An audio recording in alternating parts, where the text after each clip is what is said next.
Noida sector 150 जो कि काफ़ी सारे रियल एस्टेट एडवाइज़र्स ने आपको सजेस्ट किया, एक स्पोर्ट सिटी के नाम पर उसको बेचा गया। काफ़ी बड़े बड़े बिल्डर्स वहाँ पे हैं, कुछ डिलीवर हो चुके हैं, कुछ डिलीवर नहीं हुए हैं। आइए सेक्टर 150 स्पोर्ट सिटी और ग्रीन एरिया की सच्चाई को जानते हैं। काफ़ी सारे एडवाइज़र्स ने जैसा कि आपको सजेस्ट किया, यहाँ पे काफ़ी बड़े बड़े बिल्डर्स हैं जो आपको ये वादा कर रहे थे कि यहाँ पे स्पोर्ट सिटी बनेगी, यहाँ पे शायद आपके बच्चों को खेलने के लिए काफ़ी ज़्यादा अच्छे प्ले ग्राउंड्स या क्रिकेट ग्राउंड्स या फुटबॉल ग्राउंड्स मिलेंगे। लेकिन उसी नोएडा सेक्टर 150 का सच ये है कि वहाँ पर स्पोर्ट सिटी का तो पता नहीं, लेकिन डंप यार्ड वहाँ पे ज़रूर बनने वाला है। तो ये शुरू कहाँ से हुआ? ये शुरू हुआ जब 5 मार्च को मैसिव फायर का ब्रेकआउट हुआ सेक्टर 32 नोएडा में। ये जो डंप यार्ड है ये आपका यमुना रिवर बेड पर बनेगा, हिंडन रिवर बेड भी जिसके बिल्कुल नजदीक है। जैसा कि हम सब ने एक डंप यार्ड देखा होगा ईस्ट दिल्ली के पास गाजीपुर में, जिसके ऊपर काफी ज्यादा पॉलिटिकल बवाल मचा दिल्ली के चुनाव में, उसी तरह का काफी बड़ा डंप यार्ड यहाँ पर भी बनने जा रहा है।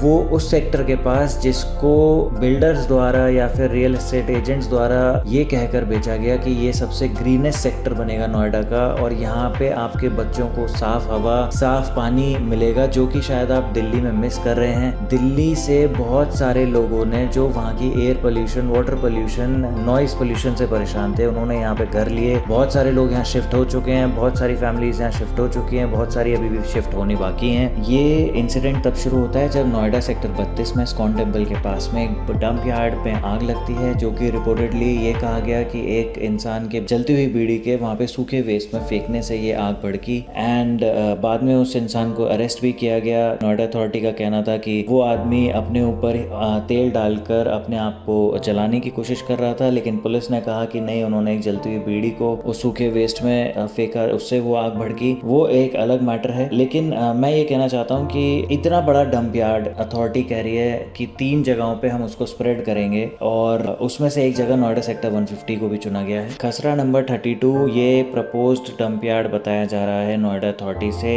ये एक डूब क्षेत्र है। यहाँ पे अगर लीगली देखा जाए तो किसी भी तरह की कंस्ट्रक्शन अलाउड नहीं है। यहाँ पे आसपास जो रिवर बेड पे फार्म हाउसेस बने हुए हैं सेक्टर 150, 151 में या 135 में, उनको पीछे अथॉरिटी के द्वारा तोड़ा भी गया, लेकिन उनको यहाँ पे डंप यार्ड बनाने में 1% भी हिचक नहीं हुई। जो लोग यहाँ पे एक खुली हवा, अच्छा पानी पीने के लिए दिल्ली की भागदौड़ से बचते हुए यहाँ पे जिन लोगों ने इन्वेस्ट किया, आपको क्या लगता है? मुझे कमेंट सेक्शन में जरूर बताना कि क्या ये उनके साथ धोखा नहीं है। क्योंकि आज अगर नोएडा सेक्टर 150 की पोजीशन देखी जाए तो कुछ प्रोजेक्ट्स डिलीवर हो चुके हैं। अगर यही न्यूज रेसिडेंट्स जो वहाँ पे रह रहे हैं उनको मिलती 5 से 6 साल पहले, तो क्या वो यहाँ फ्लैट्स बाय करते, ये जानते हुए कि यहाँ पे भी एक गाजीपुर की तरह जो कूड़े का पहाड़ है, यहाँ पे भी उसी तरह का एक कूड़े का पहाड़ सेटअप हो रहा है। इस कूड़ा घर से यहाँ का जो अंडर वाटर है यमुना जी का, ये भी बहुत ज्यादा कंटामिनेटेड होगा। यहाँ पे एयर पोल्यूशन बढ़ेगी, यहाँ पे फायर ब्रेकआउट कभी भी हो सकते हैं। जेवर से उड़ने वाली जो उड़ाने हैं उन पे भी ये इफेक्ट आ सकता है। हॉर्टिकल्चर वेस्ट के नाम पर बनाया जा रहा है ये डंप यार्ड। एक बहुत बड़ा धोखा है नोएडा सेक्टर 150 के रेसिडेंट्स पर, या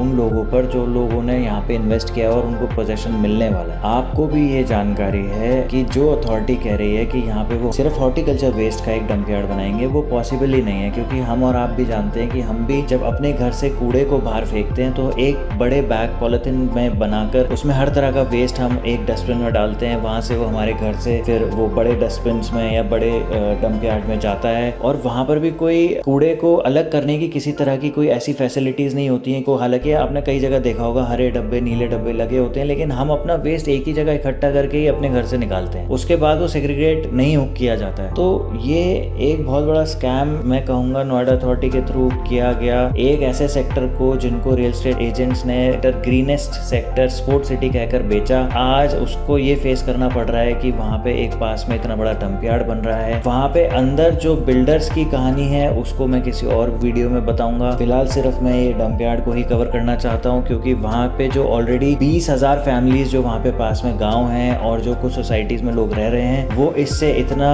त्रस्त हैं, इतना परेशान हैं। इस विषय में कई बार वो सड़क पर आ चुके हैं और प्रोटेस्ट कर चुके हैं, लेकिन अथॉरिटी ने अभी तक किसी भी तरह की राहत नहीं दी है। तो इसमें आप क्या कहना चाहेंगे कि यहाँ के जो लोकल एमएलए हैं पंकज सिंह जी, वो जिम्मेदार हैं, अथॉरिटी जिम्मेदार है, या फिर यहाँ पे जो गौतम बुद्ध नगर के सांसद जी हैं महेश शर्मा जी जिम्मेदार हैं? देखिए, मैंने अपनी पहली वीडियो में भी कहा था कि रियल एस्टेट और पॉलिटिक्स हमेशा साथ साथ चलती है, इसलिए मैं जो पॉलिटिकल मुद्दे भी हैं उनको भी कनेक्ट करके रियल एस्टेट से आपको समझाने की कोशिश करूंगा अपने इस चैनल और अपने इस इंस्टाग्राम पेज के थ्रू। इसी तरह का मैं आपको एक और परफेक्ट एग्जाम्पल देता हूँ। सेक्टर 37 में नोएडा की ड्रेन बनाई गई थी 1980 में और अभी चल रहा है 2025 और अभी तक वो ड्रेन वर्किंग है। तो आप सोचिए कि जिस ड्रेन को 40-45 साल से एक टेम्पररी ड्रेन कहकर नोएडा अथॉरिटी ने सेटअप किया था, उस वजह से वहाँ के लोगों को आज तक उस ड्रेन को फेस करना पड़ रहा है। वहाँ पे हमें नहीं पता चलता बट हमें कितनी तरह की बीमारियों को फेस करना पड़ता है, जिसमें कैंसर होता है या रेस्पिरेटरी कई तरह की बीमारियां, एस्थमा हो रहा है वहाँ के लोगों को। वहाँ पे जो लैपटॉप्स या मोबाइल्स वगैरह जो लोग यूज करते हैं, अगर आप वहाँ पे उनसे पूछेंगे तो उनको रेगुलरली अपने लैपटॉप्स वगैरह को रिपेयर करवाना पड़ता है, क्योंकि वहाँ पे गैसेस तो निकलती हैं ना ड्रेन से। जितने भी प्रॉपर्टी एजेंट्स थे उन्होंने एक अपना हाइप बनाकर स्पोर्ट्स सिटी है जी, ये बिल्डर्स हैं, उन्होंने लोगों को बेचा। आज क्या कहते हैं आप, ये हमेशा एक कॉमन मैन ही सफर क्यों करता है? एक वो आदमी जो कि दिल्ली से